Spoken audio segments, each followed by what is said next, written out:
In the beginning, there was nothing. No light, no stars, no sound, only darkness. But even in the void, God was present. And with a single command, he spoke creation into existence.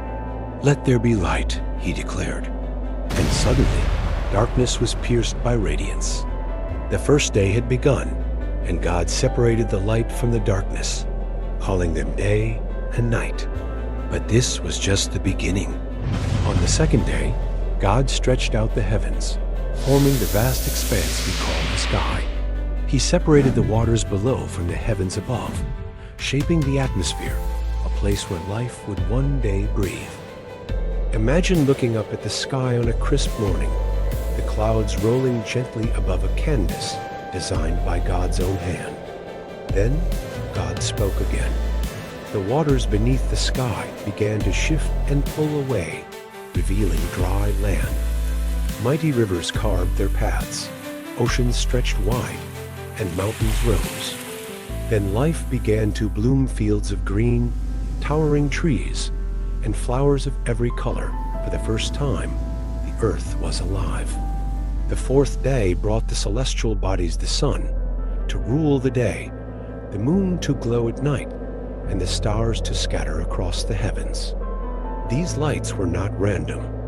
They were placed with purpose, marking time, seasons, and the rhythms of life. Even today, we look to the sky and marvel at the precision of the cosmos, a testament to the wisdom behind creation.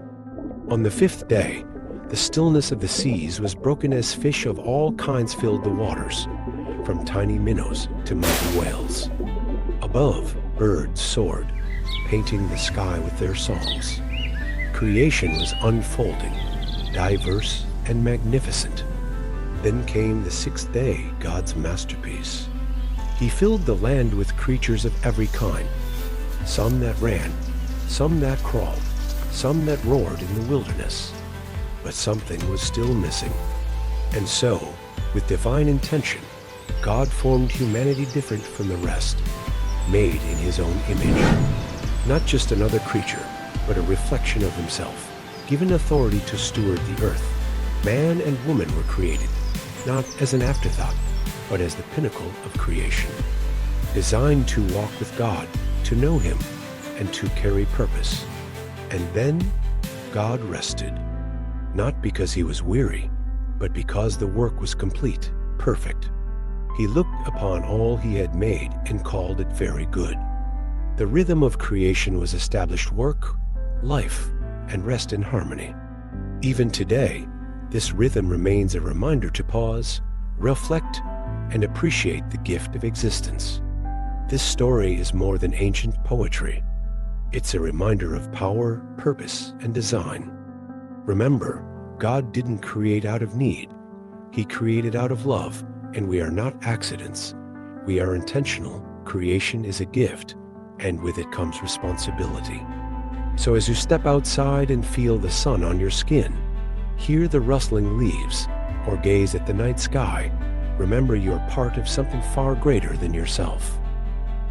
If you enjoyed this journey through the story of creation, there's so much more to explore. Each chapter of the Bible is filled with wisdom, purpose, and powerful lessons that still apply to our lives today. Make sure to subscribe to Bible Bloom so you don't miss the next chapter in this incredible story. Hit the notification bell, and let's continue this journey together. See you in the next video.